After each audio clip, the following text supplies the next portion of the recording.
साथियों नमस्कार। The real science study channel पर एक बार फिर से आप सबका स्वागत है। रीड की श्रृंखला में हमने 10-11 वीडियो डाल दिए हैं। आप रिवीजन के तौर पे उन्हें आराम से देख सकते हैं। और नेक्स्ट हम टॉपिक लेके चलते हैं पाचन तंत्र, डाइजेस्टिव सिस्टम।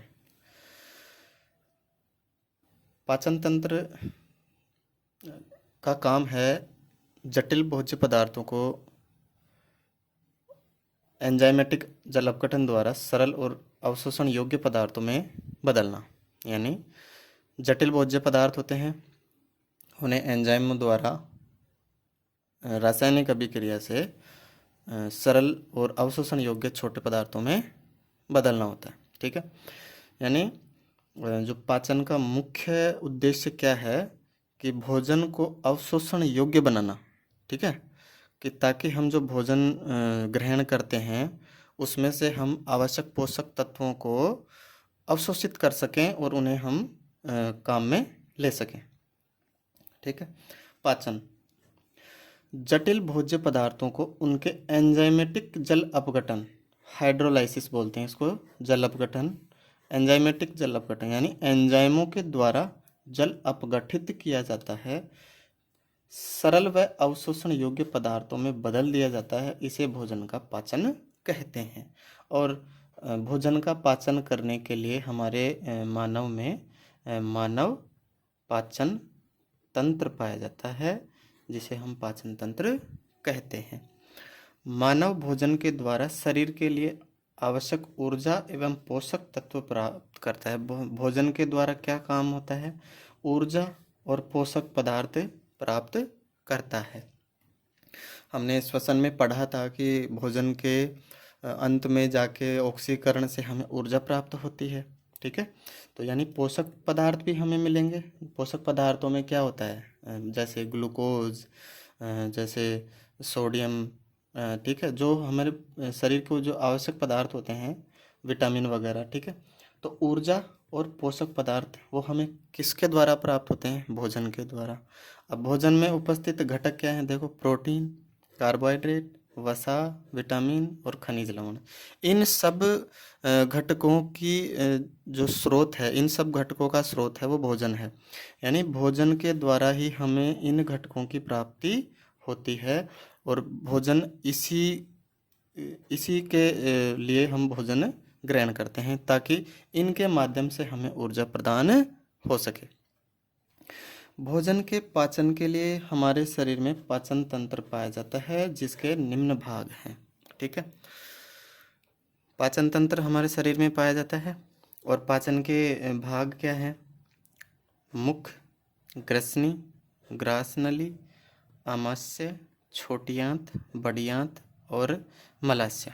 ठीक है, मतलब मुख्य हम इन्हीं भागों को पढ़ने वाले हैं और इनमें हम एक एक चीज़ को आराम से बिल्कुल डिटेल से पढ़ेंगे। और सब कुछ आपको 1% भी रटने का काम नहीं है। एक एक चीज़ें समझो आराम से और आराम से रिवीजन करो। अपना वीडियो की स्पीड बढ़ा के आप आराम से रिवीजन कर सकते हो। मुख, ग्रसनी, फेरिंक्स जिसे बोलते हैं, ग्रासनली, ईसोफेगस, आमाशय, स्टमक, छोटी आंत, स्मॉल इंटेस्टाइन, बड़ी आंत, लार्ज इंटेस्टाइन और रेक्टम, मलाशय। अब पाचन तंत्र के ये तो भाग हो गए, और पाचन तंत्र के लिए हमें हमारे शरीर में पाचन ग्रंथियां भी हैं। मुख्य रूप से हम 3 पाचन ग्रंथियां पढ़ेंगे, जिसमें लार ग्रंथि है, यकृत ग्रंथि है और अग्नाशय ग्रंथि है। ठीक है, सलाइवरी ग्लैंड, लीवर और जो पेनक्रियाज है, इन्हें हम पढ़ेंगे। अब जो ये सभी भाग हैं ना, मुख से लेकर और मलाशय या एनस गुदा तक, ये जो सारे जो पाचन में काम में आने वाले जो सारे भाग हैं, इन्हें मिलाकर हम कहते हैं आहार नाल। ठीक है, क्या कहते हैं? आहार नाल, एलिमेंट्री कैनाल। सभी अंग मिलकर आहार नाल कहलाते हैं, एलिमेंट्री कैनाल, जिसकी लंबाई कितनी होती है? 8 से लेके 10 मीटर। ठीक है, ये एनसीईआरटी का डाटा है आपका। ठीक है, अब सबसे पहले हम पढ़ते हैं मुख। भोजन को सर्वप्रथम ग्रहण करता है कौन? मुख। मुख के द्वारा भोजन सर्वप्रथम ग्रहण किया जाता है। इसलिए हम आगे पढ़ेंगे भोजन के जो पूरा पाचन की जो क्रिया है उसे हम पढ़ेंगे भोजन का अंतर्ग्रहण, यानी भोजन को ग्रहण करने का काम कौन से अंग के द्वारा किया जाता है? मुख के द्वारा। ठीक है। ऊपर कठोर और नीचे कोमल तालु होता है। ऊपर की तरफ हमारे मुख में कठोर तालु होता है और जो जीभ के नीचे का जो तालु है वो कोमल होता है। स्वाद के लिए जीभ जीभ हमारी एक मांसल संरचना होती है जो स्वाद के लिए जिम्मेदार है, और स्वाद के लिए जीभ पाई जाती है जो कि फ्रेनुलम लिंगवल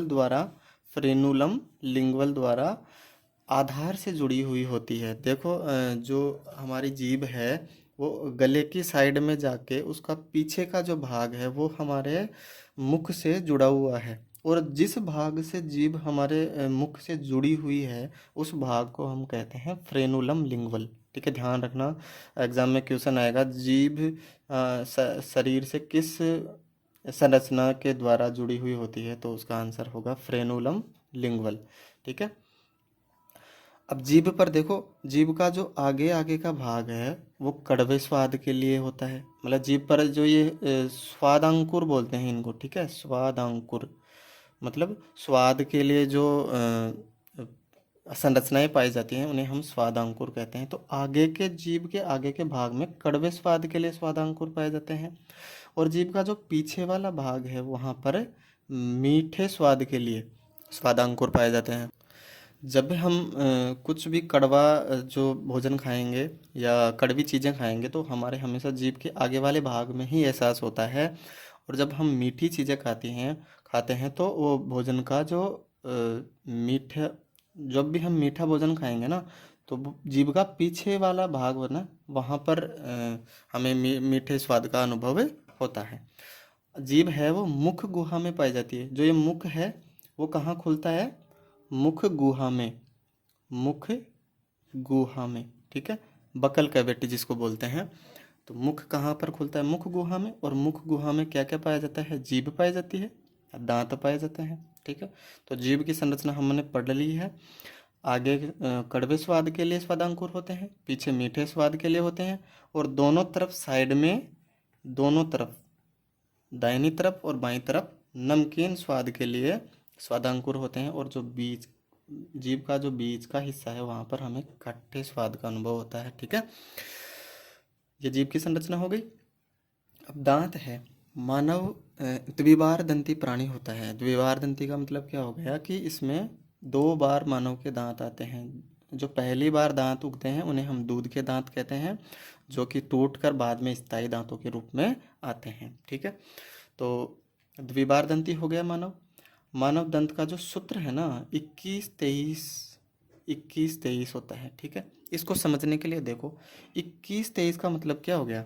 ये एक तरफ का सूत्र है, या तो आप बाईं तरफ का सूत्र ले लो या आप दाईं तरफ का सूत्र ले लो। ठीक है, यानी अगर हम ऐसे पढ़ें तो 21-23 तो इधर हो गया और 21-23 हम इधर पढ़ेंगे। ठीक है, ये ऊपर के जबड़े का हो गया, ये नीचे के जबड़े का हो गया। ठीक है, अब देखो टोटल दांत गिनो, 2 और 1 3 और 2 5 और 3 8।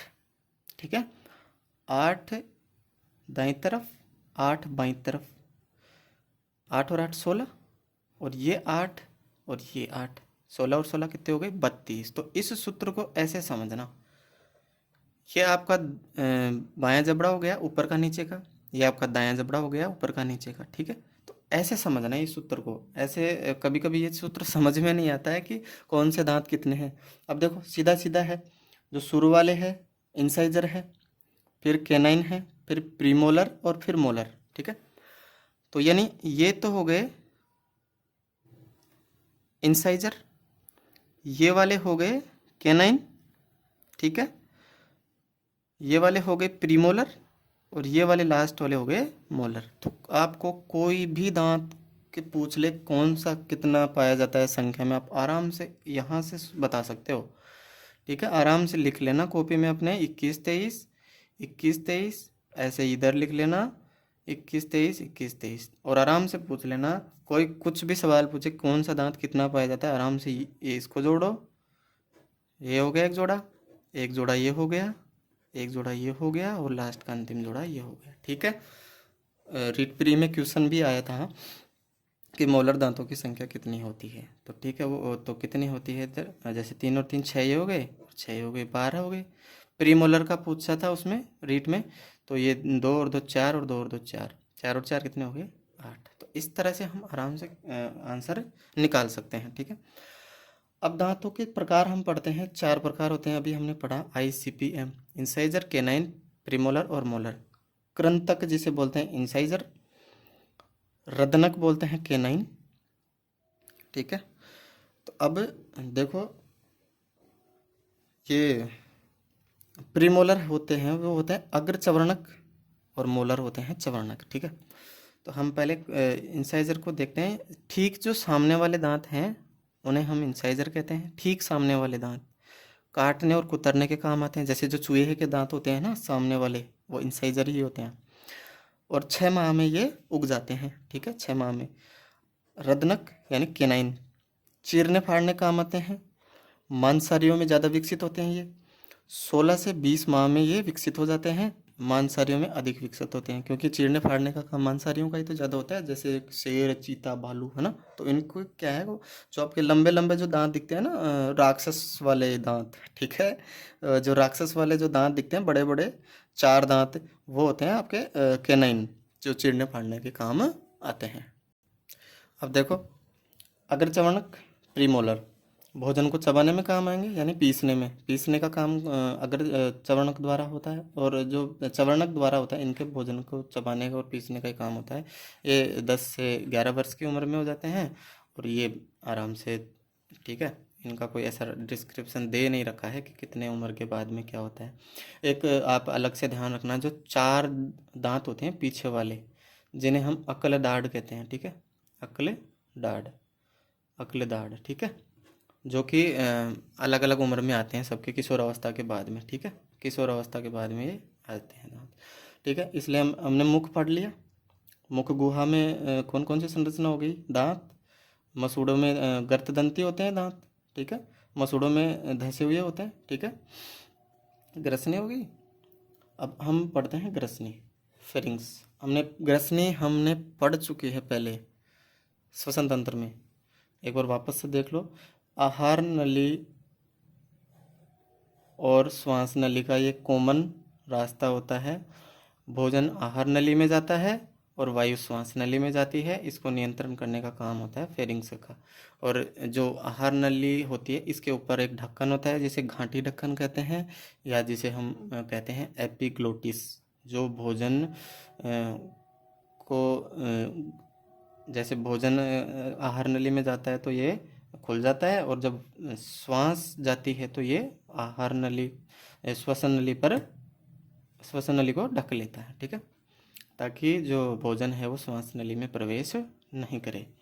बस ग्रसनी का इतना ही काम है कि ये भोजन को आहार नली में जाने देती है और वायु को श्वास नली में जाने देती है, ट्रेकिया में, है ना। ठीक है, ग्रास नली, ईसोफेगस, इसका काम कुछ भी नहीं होता है, ये सिर्फ जो भोजन है उसको जो जैसे ग्रसनी के बाद भोजन आया और भोजन आके ग्रास नली में आ गया ईसोफेगस में, और ये सिर्फ और सिर्फ एक पाथ का काम करता है कि भोजन को मुख से आमाशय तक पहुंचा देता है, बस इसका इतना ही काम है।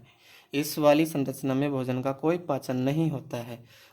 ठीक है, तो बहुत बार क्वेश्चन आया है एग्जाम में, निम्न में से किस अंग में भोजन का पाचन नहीं होता है, तो ईसोफेगस में भोजन का किसी भी प्रकार का कोई पाचन नहीं होता है।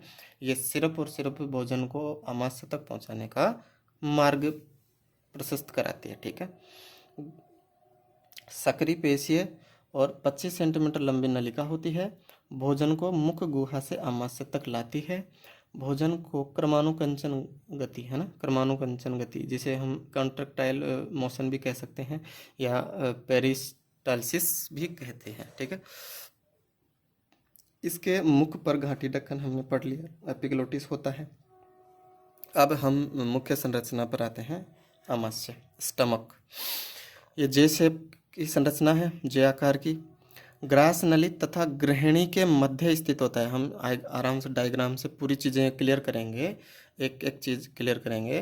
तो जो ग्रास नली है, ईसोफेगस, और जो लास्ट में हम आगे पढ़ेंगे गृहिणी, ड्यूडेनम, जो कि छोटी आंत का भाग होता है, उसके बीच का जो अंग होता है उसको आमाशय हम कहते हैं। ठीक है, यानी इसकी जो लोकेशन हम बताएं तो कहाँ बताएंगे, ईसोफेगस और ड्यूडेनम के मध्य में जो स्थित अंग है उसे हम आमाशय कहते हैं।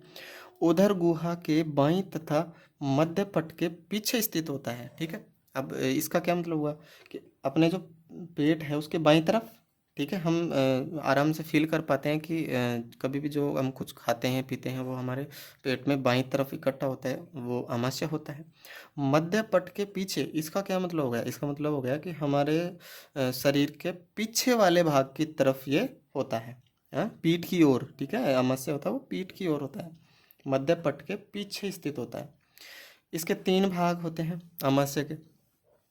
3 भाग कौन कौन से, जठर आगम भाग। देखो आगम, जहाँ भोजन आएगा, सबसे पहले भोजन आएगा, कार्डियक जिसे अंग्रेजी में कहते हैं, जठर आगम भाग।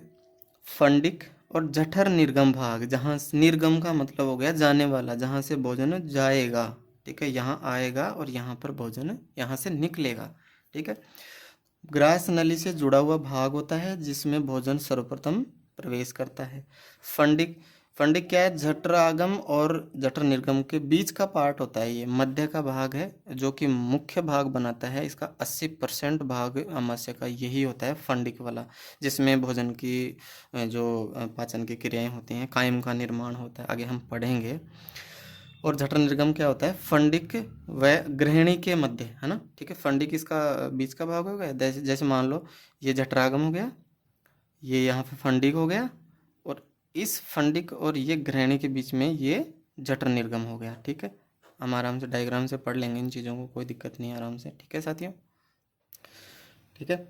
आमाशय में 2 कपाट पाए जाते हैं। अभी हमने पढ़ा था जो कार्डियक है, ऊपर कार्डियक भाग आता है, कार्डियक, फिर फंडिक आता है, और फिर आता है पाइलोरिक, या जिसे हम निर्गम कह रहे थे, पाइलोरिक।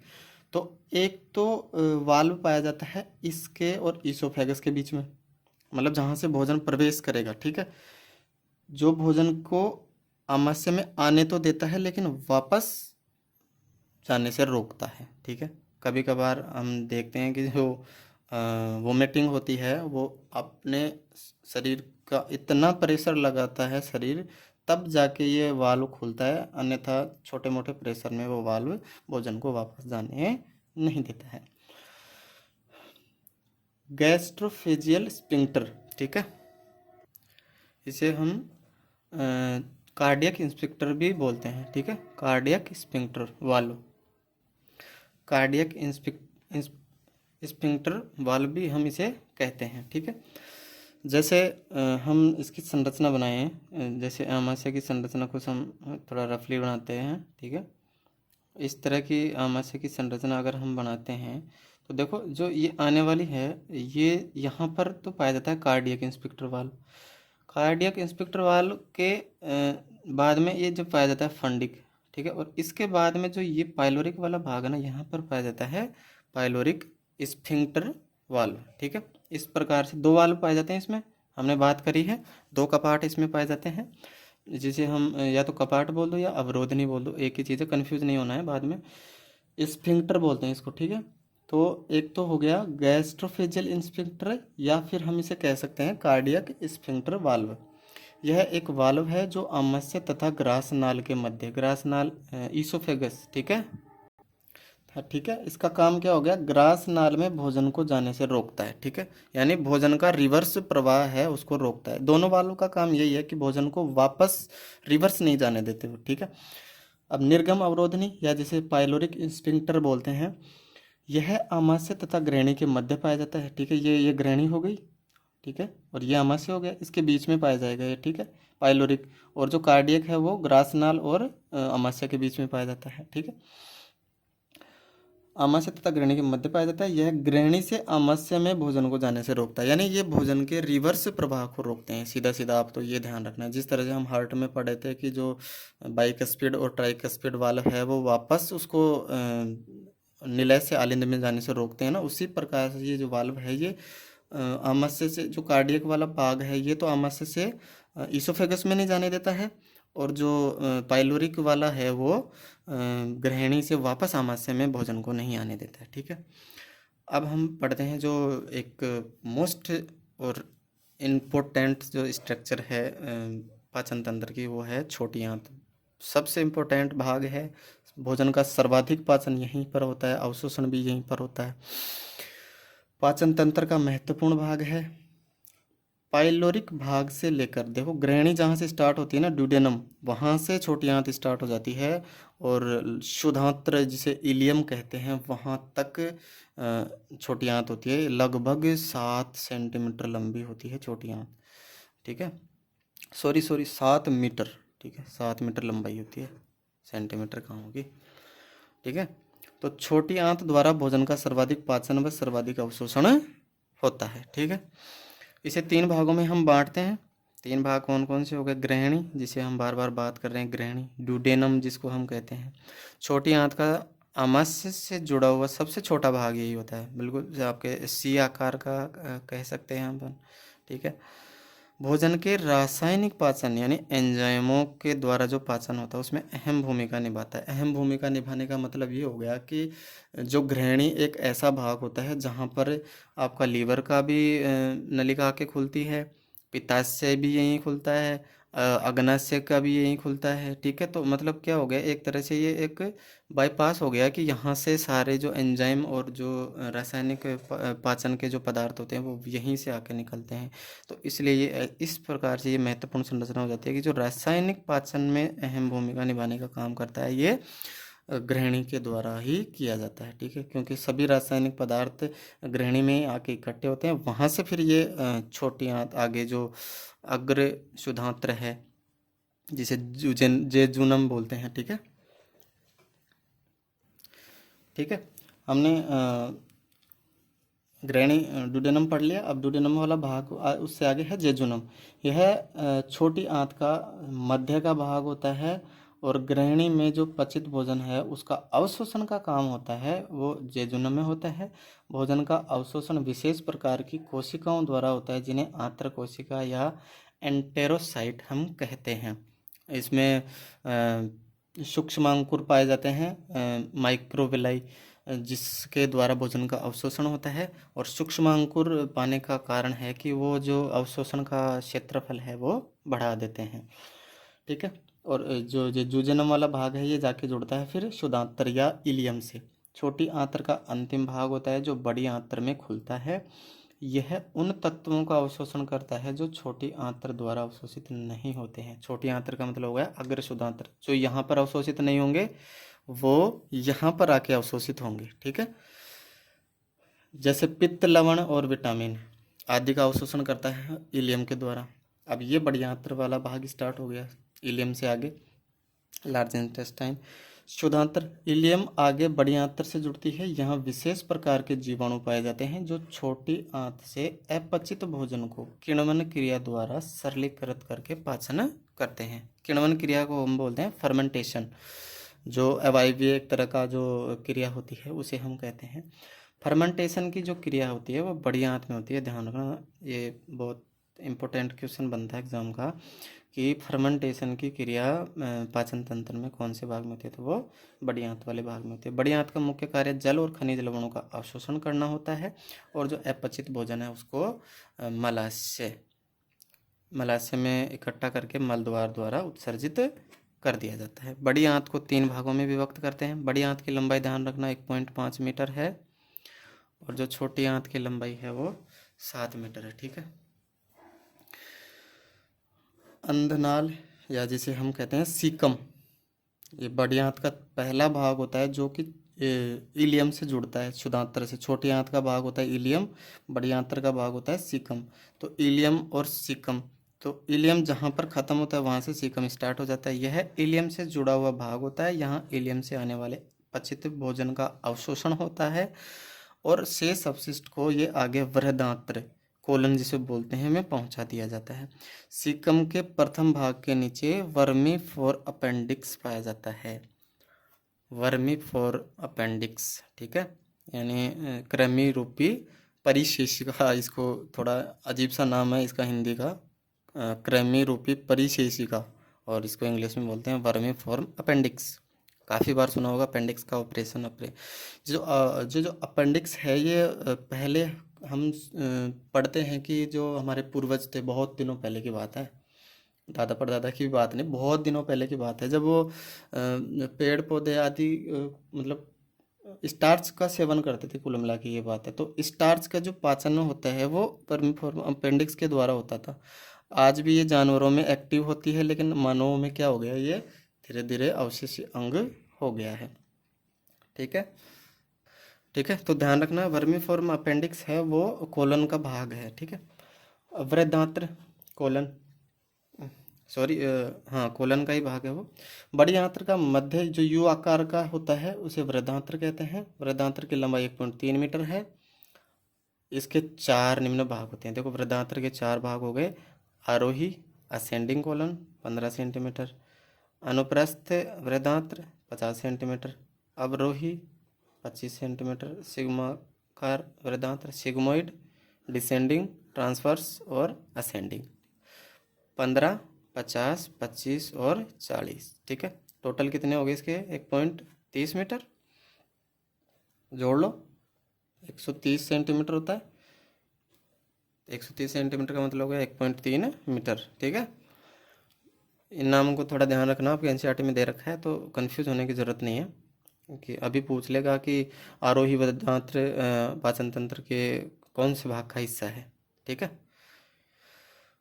अब जो ये वृहदांत्र है ये इसका जो बड़ी आंत का जो अंतिम भाग है वो है मलाशय, रेक्टम। ठीक है, आहार नाल का अंतिम भाग है 20 सेंटीमीटर लंबा है। ठीक है, मलाशय के अंतिम 3 सेंटीमीटर वाले भाग को गुदानाल, एनल केनाल, ठीक है, गुदानाल मल द्वार रास्ते द्वारा बाहर खुलता है। गुदानाल में 2 संवर्णी अंतः और बाह्य संवर्णी स्फिंक्टर, ठीक है, गुदानाल में भी 2 स्फिंक्टर पाए जाते हैं, जो कि अपशिष्ट पदार्थ को बाहर निकालने की प्रक्रिया है ना, इन्हीं संवर्णी पेशियों द्वारा नियंत्रित होती है। ठीक है, तो एग्जाम में सीधा क्वेश्चन आ जाएगा कि अपशिष्ट को बाहर निकालने के लिए जो 2 पेशियां उसको नियंत्रित करती हैं उसके नाम क्या हैं? तो ये 2 संवर्णी पेशियां होगी, अंतः और बाह्य संवर्णी पेशियां, यानी स्फिंक्टर जिसे हम कह सकते हैं, इंटर और एक्सटर्नल। ठीक है, इंटरनल और एक्सटर्नल। अब हम पाचन अंग तो पढ़ लिए, लेकिन हम पाचन में मुख्य भूमिका निभाने वाली ग्रंथियां पढ़ेंगे। 3 ग्रंथियां हैं, लार ग्रंथि, अग्नाशय ग्रंथि और यकृत ग्रंथि। सलाइवरी ग्लैंड, पैनक्रियाज और लीवर। लीवर हमारे शरीर की सबसे बड़ी ग्रंथि होती है। ठीक है, लार ग्रंथि, सलाइवरी ग्लैंड, ठीक है, सलाइवरी ग्लैंड। लार ग्रंथियों द्वारा एक तरल पदार्थ का स्रावन किया जाता है। यह स्राव भोजन को चिकना और लसलसा बनाता है, जिससे बोलस का निर्माण होता है। ठीक है, जब भोजन और लार मिलकर उसको लसलसा करके एक गोली का रूप बना लेते हैं, जिसे हम बोलस कहते हैं, और ये बोलस को ही हम ईसोफेगस में अंदर भोजन के रूप में ग्रहण करते हैं। ठीक है, लार में उपस्थित एंजाइम टायलिन और एमाइलेज, ठीक है, और लाइसोजाइम होता है।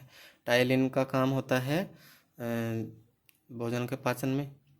एमाइलेज का भी भोजन, ये जो एमाइलेज है ये सुक्रोज स्टार्च का पाचन करता है, सॉरी सुक्रोज का पाचन करता है। सुक्रोज का पाचन करके ये माल्टोज में बदल देता है उसको। ठीक है, और जो लाइसोजाइम है ये एक तरह का एंटीबैक्टीरियल काम करता है, जो हानिकारक जीवाणु आते हैं उन्हें नष्ट करने का काम करता है। ठीक है, और टाइलिन भी, ये भी क्या है, एक पाचक एंजाइम ही होता है।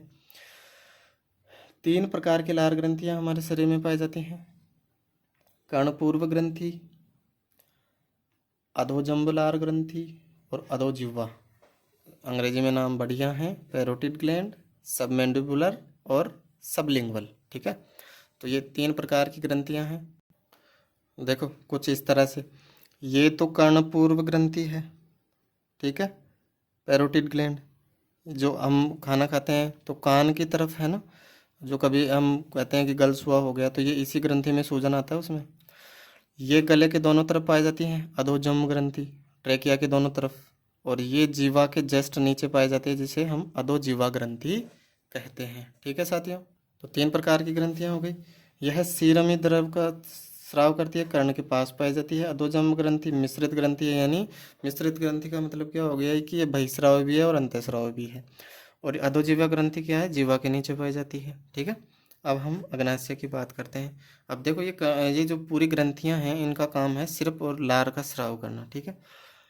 अग्नाशय ग्रंथि ये एक मिश्रित ग्रंथि होती है, यानी अंतःस्रावी भी है और बाह्यस्रावी भी।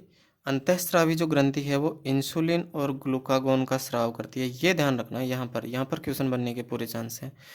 और इन दोनों एंजाइमों का काम क्या है, शर्करा का नियंत्रण करना, रक्त में जो शर्करा है उसका नियंत्रण करना, ठीक है। तो अंतःस्रावी भाग है इसका, अग्नाशय का अंतःस्रावी भाग है, उससे इंसुलिन और ग्लूकागोन स्राव होता है।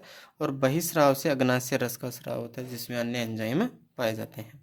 6 से 8 इंच लंबी युवाकार की ग्रंथि है, अग्नाशय रस का स्राव करती है, जिसमें बहुत सारे एंजाइम पाए जाते हैं। और ये ग्रंथि जो ग्रहणी है, ड्यूडेनम है, उसमें आके खुलती है, ठीक है साथियों।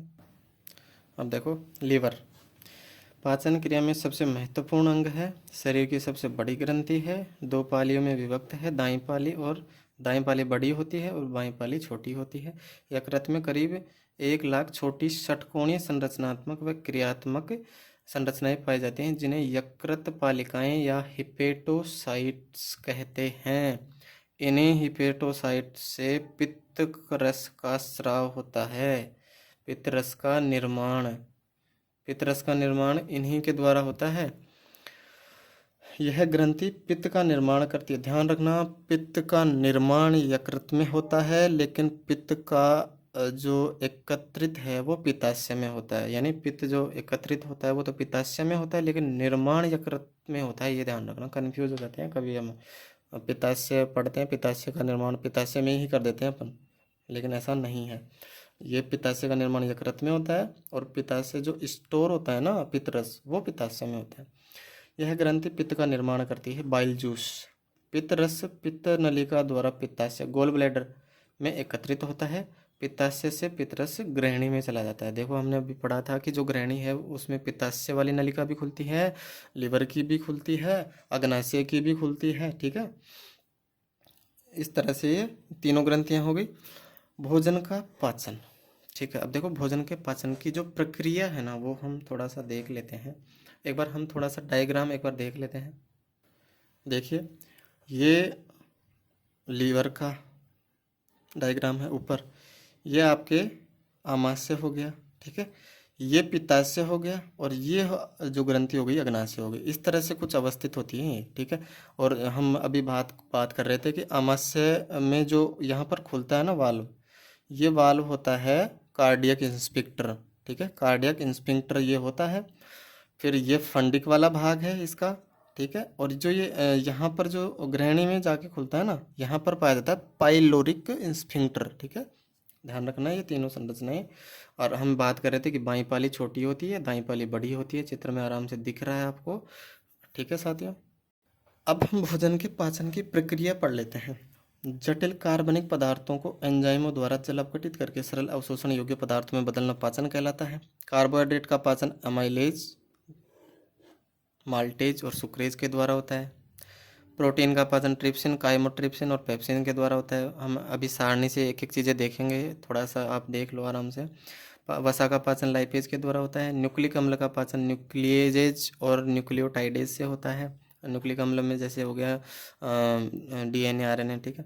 भोजन को चबाना व लार के साथ मिलाना मुख गुहा में संपन्न होता है ये कार्य, जिसमें लार ग्रंथियां जीभ आदि काम में आती हैं। लार में मिलकर लसलसा भोजन बोलस कहलाता है, ठीक है। बोलस क्रमानुकंचन गति से ग्रसिका, ग्रसनी फेरिंग्स, ठीक है, ध्यान रखना। फेरिंग्स से ईसोफेगस में आता है, और ईसोफेगस से आमाशय में आता है, क्रमानुकंचन गति, ठीक है। आमाशय में भोजन के प्रवेश को कार्डियक अवरोधनी नियंत्रित करती है, कार्डियक इंस्फिंक्टर, ठीक है, आमाशय और ईसोफेगस के बीच में पाया जाएगा। कार्बोहाइड्रेट का पाचन मुख गुहा में होता है, टाइलिन द्वारा होता है या अमाइलेज द्वारा, दोनों के द्वारा होता है। लगभग मुख गुहा में 30% स्टार्च का पाचन हो जाता है और माल्टोज में बदल दिया जाता है, ठीक है। स्टार्च का पाचन मुख गुहा में ही हो जाता है 30%। तो आमाशय, म्यूकस, प्रो एंजाइम पेप्सिनोजन और HCl, ठीक है। म्यूकस का एक श्लेष्मा युक्त पदार्थ होता है जो आमाशय की दीवारों को HCl से क्षय होने से रोकता है। यानी जो HCl से हमारी आमाशय की दीवारों को नुकसान हो सकता है, उन्हें ये म्यूकस रोकता है, ठीक है। यानी एक तरल स्राव करता है जिससे HCl है वो आमाशय की दीवार से नहीं चिपकता है। प्रो एंजाइम पेप्सिनोजन का काम क्या है, ये HCl के साथ मिलकर पेप्सिनोजन को पेप्सिन में बदल देता है। अब ये एक अक्रिय होता है, लेकिन ये HCl से क्रिया करके सक्रिय पेप्सिन में बदल जाता है। पेप्सिन सक्रिय है और प्रो एंजाइम पेप्सिनोजन असक्रिय है, जो HCl के साथ क्रिया करके सक्रिय पेप्सिन में बदलता है। म्यूकस आमाशय की दीवार की HCl से रक्षा करती है। प्रो एंजाइम पेप्सिनोजन HCl से क्रिया करके सक्रिय पेप्सिन का निर्माण कर लेता है। पेप्सिन भोजन में उपस्थित प्रोटीन का पाचन करता है। नवजात शिशुओं में जो आमाशय है उसमें पेप्सिन के साथ में रेनिन भी उपस्थित होता है, जो कि जो नवजात शिशु के माता के स्तन से जो दूध प्राप्त करता है उसमें रेनिन द्वारा उसका पाचन कर दिया जाता है। रेनिन प्रोटीन होती है उस दूध में, ठीक है। जो माता का जो दूध होता है उसमें रेनिन प्रोटीन होती है, उस रेनिन प्रोटीन का पाचन रेनिन एंजाइम के द्वारा होता है। रेनिन क्या करता है, दूध में उपस्थित प्रोटीन का पाचन कर लेता है। HCl का स्राव ओक्सिंटिक सेल्स के द्वारा, ओक्सिंटिक कोशिकाओं के द्वारा HCl का स्राव होता है। अब हम सोचते हैं कि आमाशय में HCl कहाँ से आता है, तो HCl कहाँ से आता है, ओक्सिंटिक कोशिकाओं द्वारा, ओक्सिंटिक सेल्स के द्वारा HCl का निर्माण होता है। आमाशय में भोजन कुछ घंटों तक रहता है तथा आमाशयी रस से मिश्रित होकर बोलस के रूप में आया था। आमाशयी रस उसमें मिलेगा, HCl हो गया, उसमें एंजाइम हो गए, पेप्सिन हो गया, ये मिलके एक काइम का निर्माण कर लेंगे, ठीक है। देखो, आमाशयी रस से मिश्रित होकर काइम का निर्माण कर लेता है आमाशय में। अब ये काइम जो ग्रहणी में आएगा ना, तो वो काइम के रूप में आएगा, ठीक है। भोजन काइम के रूप में छोटी आंत के ग्रहणी वाला भाग है ना, छोटी आंत के ग्रहणी में आकर यहाँ पाचन क्रिया में संपन्न होता है, ठीक है। जो काइम बन के आया वो उसमें ग्रहणी में आया, वहाँ पर सारे एंजाइम इकट्ठे होते हैं। अग्नाशय से भी आता है एंजाइम, पित्तरस से भी आता है, पित्ताशय से भी और यकृत से भी, ठीक है। तो सारी क्रिया ग्रहणी में आके सारे एंजाइम इकट्ठे हो जाते हैं। ग्रहणी में अग्नाशय रस, पित्त लवण, जठर रस बोलते हैं उसको, जो आमाशयक HCl वगैरह वगैरह जो है ना आमाशय में जो इकट्ठा होता है उसको जठर रस बोलते हैं। तो ग्रहणी में क्या क्या हो गया, अग्नाशय रस आ गया, पित्त लवण आ गया और जठर रस आ गया, ये स्राव होते हैं ग्रहणी में। ये सभी रस मिलकर भोजन का पाचन करते हैं। पित्त वसा का पाचन करता है, जो जिसे हम पायसीकरण बोलते हैं। वसा का पायसीकरण पित्त के द्वारा होता है। अगर पित्त नहीं होगा तो फैट का पाचन हमारे शरीर में नहीं होगा, ठीक है। इसे इमल्सिफिकेशन हम कहते हैं। पित्त रस लाइपेज एंजाइम को सक्रिय करता है, ठीक है।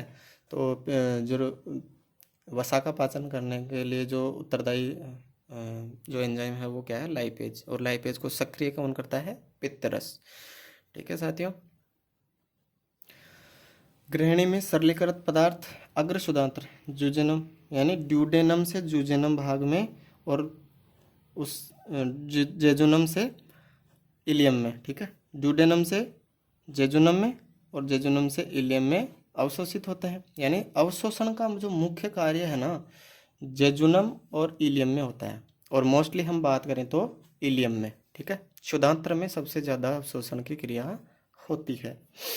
अवशोषित पदार्थ विभिन्न कोशिकाओं द्वारा रक्त में पहुंचा दिए जाते हैं। मतलब जो पदार्थ अवशोषण करते हैं, जो इसमें सूक्ष्मांकुर इसमें पाए जाते हैं, जो ये इसको हम रसांकुर भी हम बोल सकते हैं, विलाई, ठीक है, सूक्ष्मांकुर या हम इसे रसांकुर बोल सकते हैं। अवशोषण करने वाले वो शुदांत्र और अग्र शुदांत्र में पाए जाते हैं। तो अवशोषण का काम वो करते हैं, जो जहाँ से अवशोषित करके पोषक पदार्थों को रक्त में पहुँचा दिया जाता है। अवशोषण का कार्य आंत्र में उपस्थित रसांकुर विलय द्वारा संपन्न होता है। अब ये रसांकुर क्यों पाए जाते हैं, देखो एक तो ये सतह है, एक सतह हो गई ये, अब इसमें माइक्रोविलाई आ गई, ठीक है, और इसमें नहीं है। तो देखो इसका क्षेत्रफल और इसका क्षेत्रफल देखो, अब ये इसके पूरे भाग से अवशोषित होता है, ठीक है, तो ये क्षेत्रफल को बढ़ा देता है, अवशोषण का क्षेत्रफल बढ़ा देते हैं। ये जो रसांकुर हैं ये अवशोषण का क्षेत्रफल बढ़ा देते हैं ताकि अधिक से अधिक अवशोषण का कार्य संपन्न हो सके।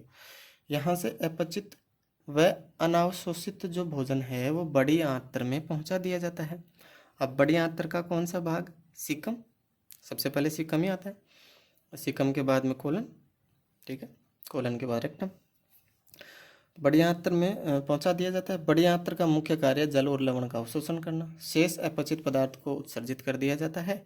अपचित भाग ठोस के स्वरूप में बदलकर मलाशय में एकत्रित करता है और एक तांत्रिक प्रतिवर्ती क्रिया नेचुरल रिफ्लेक्स के द्वारा जो मल का बहिक्षेपण का कार्य होता है। अब देखो हम थोड़ा सा एक बार डायग्राम को देख लेते हैं। देखो ये हमने देखा था इधर जो ग्रसनी है, फेरिंग्स, यहाँ से एक भाग तो इसका श्वसन ट्रेकिया में चला जाता है और दूसरा भाग ग्रसनी ईसोफेगस में आ गया और एक भाग इसका ट्रेकिया में चला जाता है। तो जब भोजन ग्रहण करते हैं तो ये श्वसन वाले भाग को ढक लेता है, एपिग्लोटिस। तो जो ये ग्रसने वाला भाग है ये कॉमन पाथ हो गया, ठीक है, यानी यहाँ से वायु तो जाएगी फेफड़ों में और भोजन जाएगा ईसोफेगस में, ठीक है। तो यहाँ से भोजन आया ईसोफेगस में आया, कोई पाचन क्रिया नहीं होगी।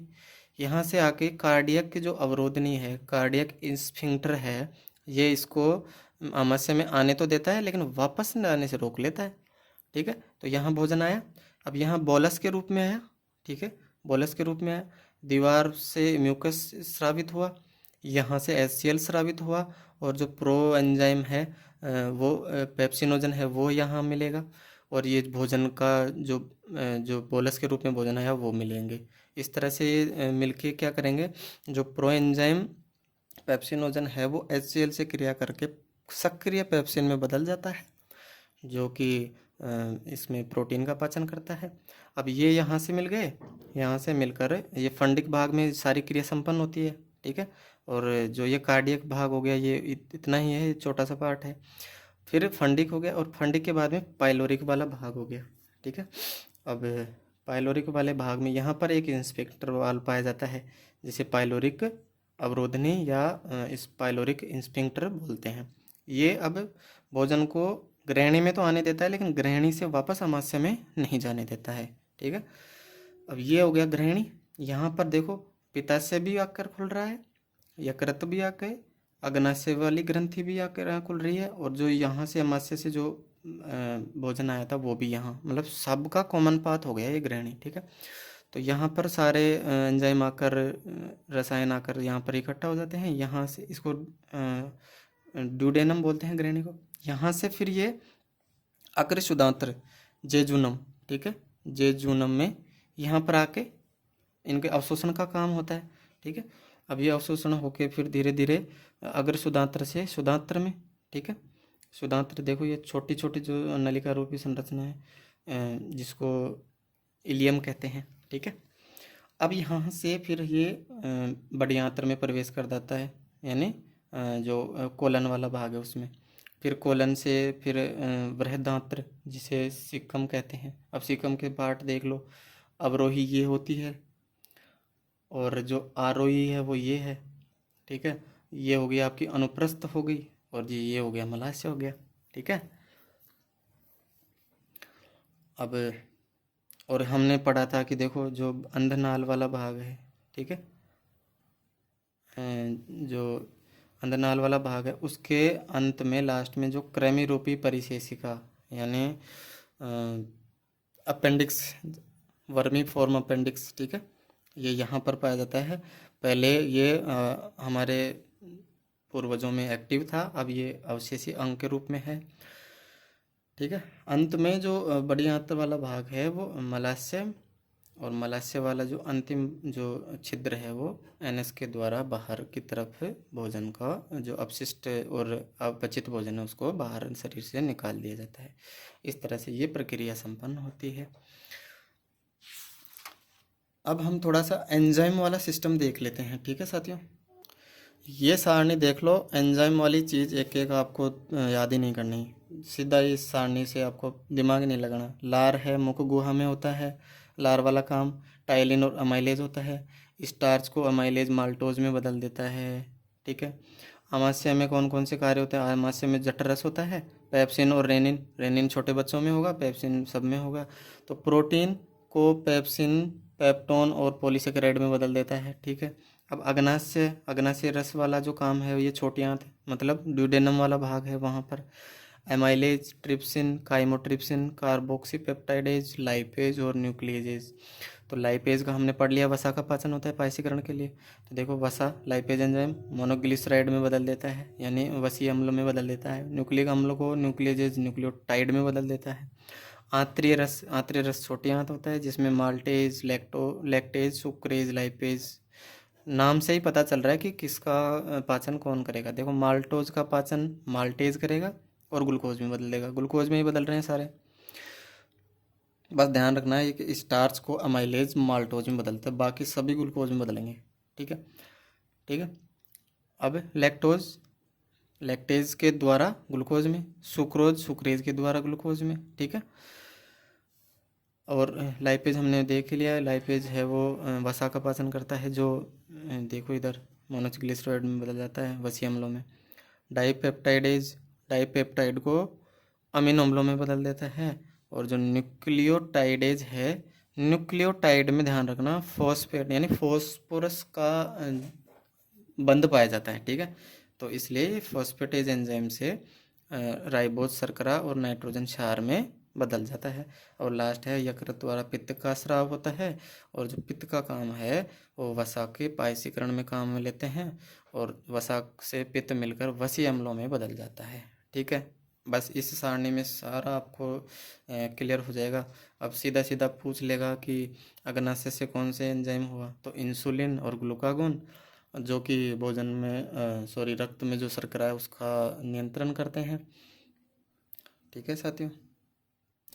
अब हम थोड़े से रोग के बारे में थोड़ा सा देख लेते हैं। प्रोटीन की कमी से क्वासियोआर्कोर रोग नामक रोग होता है। प्रोटीन व कैलोरी की कमी से मैरास्मस, सूखा रोग छोटे बच्चों में होता है, 1 साल तक के बच्चों में बिल्कुल शरीर के 60% वजन कम हो जाता है, ठीक है। यानी जिसमें 2 किलो वजन होगा ना उसमें 60 किलो वजन मतलब ख़त्म हो जाता है, उसमें 40% वजन ही बचता है, ठीक है। तो सूखा रोग है, बिल्कुल बच्चा सूख जाता है इसमें, मैरास्मस बोलते हैं। प्रोटीन और कैलोरी की कमी से होता है, प्रोटीन की कमी से क्वासियार्कोर, इसमें भी मतलब ये ज़्यादा खतरनाक है, लेकिन इसमें भी बच्चा बिल्कुल पतला हो जाता है सूख के। विटामिन ए की कमी से ध्यान रखना, रतौंधी तो हमने बहुत पढ़ा है, लेकिन ये भी ध्यान रखना जेरोप्थेलेमिया भी होता है, इसमें आंखें छोटी हो जाती हैं, धंस जाती है अंदर, ठीक है। जेरोप्थेलियमी में क्या होता है, आंखें छोटी हो जाती हैं और अंदर धंस जाती हैं। रतौंधी में तो पता है कि रात जो शाम के टाइम में वो दिखता नहीं है। लोहे की कमी से रक्ताल्पता, यह हम रोगों में भी और पढ़ लेंगे आगे। आयोडीन की कमी से गलगंड रोग होता है। ये हम क्यों पढ़ रहे हैं, क्योंकि हमने पढ़ा है कि भोजन के मुख्य अवशोषक यहाँ हमने पाचन में पढ़े हैं ना। तो जैसे लोहे का अवशोषण ही नहीं होगा तो फिर रक्ताल्पता तो होनी है। रक्ताल्पता का मतलब हो गया कि आरबीसी की कमी। आरबीसी का मुख्य स्रोत क्या है, लोहा, फेरस में ही तो होता है ना आरबीसी। तो जिसमें लोहे की कमी हो जाएगी वो उसमें रक्ताल्पता यानी खून की कमी हो, जिसे हम बोलते हैं नॉर्मली भाषा में, जो मोस्टली फीमेल्स में देखने को मिलती है, क्योंकि हर महीने उनके मेंस्ट्रुअल साइकिल में खूब सारा ब्लड निकल जाता है, जिससे उनके मोस्टली डॉक्टर है वो उन्हें आयरन की पूर्ति के लिए बोलता है, तो आयोडीन की कमी से गलगन रोग हो गया।